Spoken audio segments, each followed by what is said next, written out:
আমরা পেয়েছি সাবেক মন্ত্রী, আওয়ামী লীগের প্রেসিডিয়ামের সদস্য জুনায়েদ আহমেদ পলক।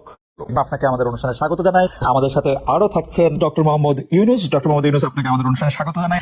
আমার একজন ভারতীয় সাংবাদিক বন্ধু আমাকে বলেছেন যে শেখ হাসিনার পার্লামেন্ট নাকি এখন কলকাতায়, শেখ হাসিনার ক্যাবিনেট সদস্য নাকি সত্যি এখন দিল্লিতে। বলো, আমাদের যদি কোনো ভুল হয়, অপরাধ হয়, তাহলে সেই ভুলের শাস্তি বা সংশোধনের সুযোগ আপনারা আমাদেরকে দিবেন, কিন্তু মাননীয় প্রধানমন্ত্রী জননেত্রী শেখ হাসিনাকে দয়া করে আপনারা ভুল বুঝবেন না। শিক্ষা প্রতিষ্ঠান, ছাত্র ছাত্রী, শ্রমিক, মেহনতি মানুষের কাছে গিয়ে প্রকৃত সত্যটা তুলে ধরে তাদের কাছে আমাদের কোনো ভুল ত্রুটি হলে আমরা করজোড়ে ক্ষমা চেয়ে দেশের জন্য, দেশের শান্তি উন্নয়নের জন্য, নিরাপত্তার জন্য আমরা এই দূরত্ব দূর করার চেষ্টা করি। যদি আমাদের তরুণ তরুণীরা, আমাদের ছাত্রছাত্রী ভাই বোনেরা তারা যদি মনে করে যে এই দেশব্যাপী ইন্টারনেটের সেবা ব্যাহত হওয়ার জন্য কেউ দায়ী, তাহলে সে দায়ী আমি দায়িত্বপ্রাপ্ত ডাক এবং টেলিযোগাযোগ তথ্য প্রযুক্তি প্রতিমন্ত্রী হিসেবে সারা দেশব্যাপী ইন্টারনেট সেবা ব্যাহত হওয়ার জন্য এই দায় এবং দায়িত্ব আমার, এবং সেই দায়িত্ব সঠিকভাবে পালনে ব্যর্থ হওয়ার জন্য যদি কারো শাস্তি হয় সেটা হওয়া উচিত আমার। কিন্তু কেন দেশ বিদেশ থেকে মাননীয় প্রধানমন্ত্রীকে আক্রমণ করা হচ্ছে? কেন তার বিরুদ্ধে সমালোচনা করা হচ্ছে? কেন সারা বিশ্বের কাছে গিয়ে বাংলাদেশের ভাবমূর্তি নষ্ট করার জন্য নোবেল বিজয়ী অর্থনীতিবিদ ডক্টর ইউনুস চিঠি দিচ্ছে? আমাদের সামনে উদাহরণ আছে কিভাবে আফগানিস্তানের একটা দেশ দখল করে সেখানে একটা গণতান্ত্রিক সরকারকে উচ্ছেদ করে হামিদ কারজাই নামে একজন বিদেশ থেকে এনে সেখানে কিন্তু সরকারের দায়িত্ব জোর করে চাপিয়ে দিয়েছিল।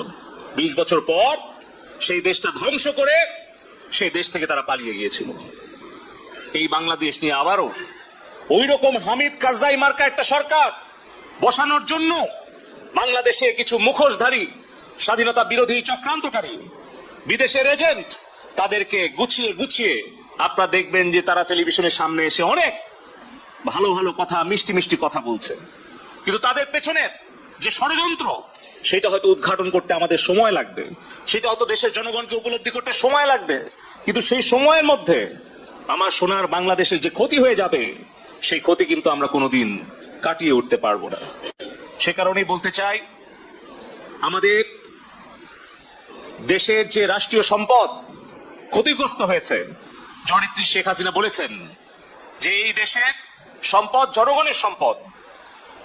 এই বাংলাদেশে এলিভেটেড এক্সপ্রেসওয়ে, মেট্রো রেল, আমাদের স্বপ্নের পদ্মা সেতু, ডিজিটাল বাংলাদেশের যা কিছু অর্জন, এই সব কিছু কিন্তু জনগণের কষ্টার্জিত ট্যাক্সের পয়সা দিয়ে হয়েছে। প্রবাসে আমাদের 1 কোটি কর্মী ভাই বোনদের রেমিটেন্সের পয়সা দিয়ে হয়েছে।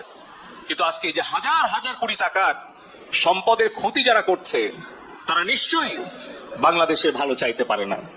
তারপরেও মাননীয় প্রধানমন্ত্রী জননেত্রী শেখ হাসিনা বলেছেন যে আমাদের দেশের সম্পদের ক্ষতি আমরা পূরণ করতে পারবো, কিন্তু আমাদের তরুণ প্রজন্মের হৃদয়ের যে ক্ষত সেটা কিন্তু আমরা পূরণ করতে অনেক হয়তো সময় লেগে যাবে। সে কারণে আমি বলতে চাই, আমাদের কারো যদি দায়িত্বে কর্তব্যে অবহেলার কারণে, আমাদের ব্যর্থতার কারণে যদি আমাদের তরুণ প্রজন্ম আমাদেরকে ভুল বুঝে আমাদের প্রতি ক্ষুব্ধ হয়, তাহলে সেই দোষের শাস্তি আমরা পাই। যদি দায়িত্বে কর্তব্যে আমাদের অবহেলা হয়, যদি আমাদের সেই শাস্তি ভোগ করতে হয়, আমরা সেই শাস্তি ভোগ করতে প্রস্তুত আছি। যে কোনো সিদ্ধান্ত মাথা পেতে নিতে রাজি আছি, কিন্তু আমাদের কষ্ট হয় যখন আমাদের কোনো ভুল বা আমাদের কোনো ব্যর্থতার কারণে আমাদের প্রাণপ্রিয় নেত্রী জননেত্রী শেখ হাসিনাকে দোষারোপ করা হয়, তার বিরুদ্ধে সমালোচনা এবং ষড়যন্ত্র করা হয়। সে কারণে আমি আবারও বলবো, আমাদের দেশের 5 কোটি ছাত্রছাত্রী ভাই বোনেরা আছে, আমাদের যদি কোনো ভুল হয়, অপরাধ হয়, তাহলে সেই ভুলের শাস্তি বা সংশোধনের সুযোগ আপনারা আমাদেরকে দিবেন। আপনাকে অনেক ধন্যবাদ, আপনি আমাদেরকে সময় দিয়েছেন। আমি সরাসরি প্রশ্নে চলে আসি। শেখ হাসিনা স্পষ্টতই আপনাকে অপছন্দ করেন, অনেক কিছুর জন্য আপনাকে দায়ী করেন, পদ্মা সেতু এবং এই সেই। এর কারণ কি বলে আপনি মনে করেন? আপনাকে কি তিনি তার প্রতিদ্বন্দ্বী মনে করেন, নাকি সত্যি তার কাছে এমন কোনো তথ্য রয়েছে যে আপনার বিশাল কোন রাজনৈতিক অভিলাষ রয়েছে, আপনি কি রাজনৈতিক ভাবে তার প্রতিদ্বন্দ্বী হয়ে উঠছেন বলে তিনি আপনাকে অপছন্দ করছেন, না কি কারণে, আপনার কি মনে হয়? আমার মনে হয় উনি মনে করেন যে আমি দেশের সর্বোচ্চ ডাকু, সন্ত্রাসী, কিংবা আমি অপরাধী, আমি সেরা চোর, এই জাতীয় জিনিস মনে করেন। কাজে সেগুলো ব্যাখ্যা করেন উনি তার মুখে। উনি বলেন যে আমি সুদখোর, আমি ঘুষখোর, আমি সব এমন এমন সব কটু শব্দ ব্যবহার করেন, যাতে মনে হয় যে আমার সম্বন্ধে তার ধারণা খুবই খারাপ। কিন্তু এইটা তো এরকম ছিল না। আমরা দেখেছি যে 96 থেকে 2001 সাল পর্যন্ত নানাভাবে এই সরকারি বা আওয়ামী লীগ সরকারি আপনার সাথে, বা আপনি আওয়ামী লীগ সরকারের সাথে একসাথে কাজ করতে কোনো সমস্যা হয় নাই। আপনি এইটা, এইটার জায়গাটাকে একটু, ব্যাকগ্রাউন্ডটাকে আমাদের একটু বলা যাবে যে আপনার কাছে কি মনে হয় কেন এই শত্রুতার বা কেন এই অপছন্দের বিষয়টা একটু সৃষ্টি হলো বা তৈরি হলো? যেই হোক, এটা আমার তরফ থেকে হয় নাই। আমি তাকে যথাযথ শ্রদ্ধা করে নিয়ে গেছিলাম আমাদের মাইক্রোক্রেডিট সামিটে ওয়াশিংটন ডিসিতে। আমাদের প্রধান অতিথি করে নিয়ে গেছি, সবাই সম্মান করেছে। কারণ এই মাইক্রোক্রেডিটটা তখন পৃথিবীর সামনে আসছে, বড় আকারে আসছে, এবং এটা বাংলাদেশের অবদান হিসেবে সবাই স্বীকৃতি দিচ্ছে। ওয়াশিংটনে দুনিয়ার সেরা যারা সবাই উপস্থিত ছিলেন, তার মধ্যে আমরা ওনাকে নিয়ে গেছিলাম এই জন্য যে বাংলাদেশের পক্ষ থেকে এই গৌরবটা যেন তিনি আমাদের পক্ষ হয়ে গ্রহণ করেন। উনি রাজি হয়েছেন, উনি গেছেন, করেছেন। কাজে এটা স্বাভাবিকভাবে এই সম্পর্ক থেকে যাওয়ার কথা ছিল, কিন্তু কি কারণে এটা ঘাটতি হতে আরম্ভ করলো বুঝতে পারলাম না। কিছুদিন পর থেকে ওনার আচরণ এবং তার শব্দ পরিবর্তন হতে আরম্ভ করলো। এমন পরিবর্তন হলো এখন আমাকে চোর বদমাইশ ছাড়া আর কোনো বিষয় উনি মনে করেন বলে মনে হয় না আমার কাছে। আসলে এটা নিয়ে কথা বলাটা একটু বিব্রতকরই, কিন্তু কেউ কেউ এটা বলে থাকেন যে বিশেষ করে যে 2007 সালে যে 111 এর সরকার আমরা যাকে বলি, তাদের যে বিরাজনীতিকরণের একটি চেষ্টা, সেই চেষ্টার মধ্যে আপনার অংশগ্রহণ আছে কিনা। যদিও বারবার বলা হয় যে আপনি আসলে সেই ক্ষমতাটা দখল করতে চেয়েছিলেন, অথচ আমরা উল্টা শুনেছি, আপনার মুখেও শুনেছি, যারা ওই সময় কুশলভ ছিলেন তাদের মুখেও শুনেছি যে আপনাকে আসলে অফার করা হলো, আপনি সেটা ফিরিয়ে দিয়েছিলেন। কিন্তু কেউ কেউ আবার বলে থাকেন আপনি একটা লম্বা সময়ের জন্য চেয়েছিলেন। এইটি কি একটা কোনো কারণ হতে পারে? এই ব্যাপারটি কি আমাদের দর্শকদের জন্য মানে বা ইয়েদের জন্য একটু আপনি পরিষ্কার করবেন যে আপনি আসলে রাষ্ট্রের সর্বোচ্চ ক্ষমতায় বা রাজনীতির জায়গায়, দেশ পরিচালনায়, সেগুলিতে আপনি আসলে আসতে চেয়েছিলেন কিনা, চান কিনা, বা ওই জায়গা থেকে? যদি চাইতাম, খালেদ, যদি চাইতাম, তখন যখন মিলিটারি আমার বাসায় এসে বসে রইল স্যারেরা আমাকে রাজি করানোর জন্য, আমি তো লুফে নিতাম। রাজি করানোর জন্য বসে থাকতে হবে কেন?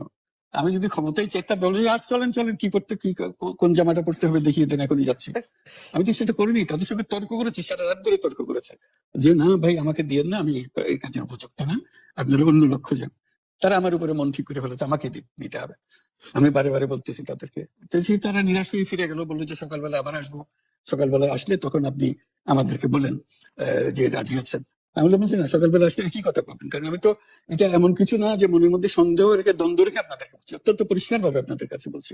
ঠিক আছে, তা না হলে তো আমি সঙ্গে সঙ্গে রাজি হয়ে যেতাম। কে ছাড়ে যে আপনাকে দেশের পুরো সরকারের প্রধান হবার জন্য আহ্বান জানাচ্ছে, বাংলাদেশে এরকম কয়জন মানুষ আছে বলে যে না, আমি এই দায়িত্ব গ্রহণ করবো না। আমি তো করলাম সেটা। এখন আমার নামে বলা হচ্ছে 10 বছর ছিল। আমি বছর নিয়ে প্রশ্নই ওঠে না। প্রশ্ন হচ্ছে আগামীকাল সকালবেলা আপনি শপথ গ্রহণ করবেন, এই কথা। আমি বললাম না, করবো না। তারপরে এরপরে তো কয় বছর, কয় কাণ্ড। আমি 10 বছর দিয়ে কি করবোটা কি? আমি 10 বছর দিয়ে, আমি তো বলছি আমি এই কাজের জন্য নই। আমার দেশ পরিচালনা করা আমার দায়িত্ব না, আমার কাজ না, আমি জানি না এটা কিভাবে করতে হয়। আমি যেটা জানি সেটা করি। Make sense. আপনার মেয়ে মনিকা ইউনুস সম্প্রতি একটি সাক্ষাৎকার দিয়েছেন CNN এ।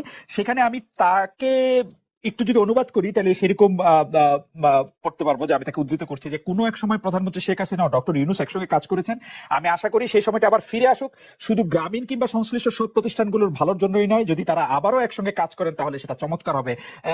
এই মনিকা ইউনুসের এই আশা কি আপনারও মানে একই রকম আশা কিনা যে প্রধানমন্ত্রী শেখ হাসিনা এবং ডক্টর ইউনুস একসঙ্গে কাজ করলে আরো কিছু চমৎকার কাজ হবে, বা এটা আপনি আশা করছেন এরকম কি? এটা কি এখন আমার জন্য করা যাচ্ছে না যে আমি নারাজ, যে করতে চাই না? তুমি ভাবখানে এমন করছো যে আমি আপত্তি করছি, আমি কাজ করতে চাই না। আমাকে যে বললো চোর বদমাইশ করে রেখেছে, সেখানে কাজ করার তো কথাই উঠছে না। আমার নাম উঠলেই ওনার রাগ উঠে যায়। আমাকে সুৎখোর না বললে ওনার মন তৃপ্ত হয় না। আমাকে চুবিয়ে না ডুবালে, পদ্মা নদীতে আমাকে চুবিয়ে না ডুবালে ওনার মনে শান্তি আসে না। ঠিক আছে, আমি কি করি বলবো? ওনাকে বলতে তো হবে, ওনাকে যদি কিছু বলতে হয়। আহ, পদ্মা নদীর কথাটা যখন উঠলোই, পদ্মা ব্রিজ সম্পর্কে যে কথাটা সরকারের উচ্চ মহল থেকে এটা বলা হয় যে আপনি আপনার ক্ষমতা ব্যবহার করে বা আপনার পরিচিতি ব্যবহার করে বা আপনার যে একটা সাংঘাতিক রকমের গ্রহণযোগ্যতা সারা দুনিয়াতে আছে, যেটি আসলে ওয়ার্ল্ড ব্যাংক সহ অন্য জায়গায় আছে, সেটি দিয়ে আসলে আপনি পদ্মা সেতুটা বাংলাদেশ যাতে ঋণ না পায় সেটির জন্য আপনি চেষ্টা করেছেন। আহ, আহ, এই ব্যাপারটা নিয়ে কি আপনি একটু কিছু বলবেন, যে এটা আপনার বিরুদ্ধে একটা অভিযোগ? কি বলবো, এটা বলো, এটা হাস্যকর একটা কথা মুখ থেকে বলে ফেললো, চোর ডাকাতের মতো এটাও আরেকটা বলে ফেললো, এটাই সত্য হয়ে গেল।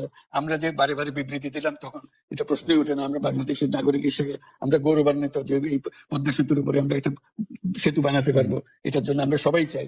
কাজে এটা তো বিরোধিতা করার তো প্রশ্নই ওঠে না। কেন বিরোধিতা করবো?